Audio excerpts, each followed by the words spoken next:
A cold morning out there with some low temperatures all across the state. This is a live look of Waterbury, where the temperature is currently about 33 degrees, right above the freezing mark. And this is the time of the year when a lot of us warm up the car before we go anywhere.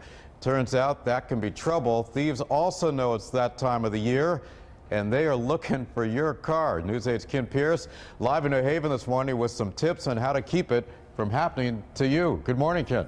Good morning, Keith. And it is so tempting on a chilly morning like this to run out to wherever you park your car, the driveway or the street, start it up so it gets nice and toasty warm before you get into it.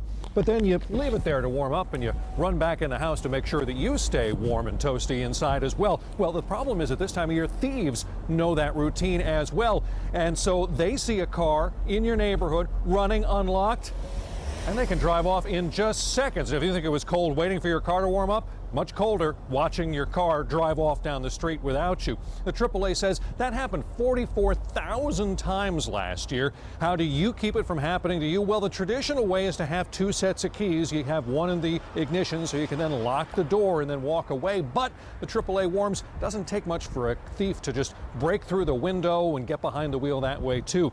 What the AAA says you should do is use technology to keep from becoming a victim. You have the remote keyless starter that you can get, and that way you can warm up your car and at the same time leave it locked. Also these days with technology, you have the keyless systems. And we've got an example of that right out here in our parking lot. This car has a keyless remote starter. You hit it, the car beeps twice. That's telling me that that car is now locked.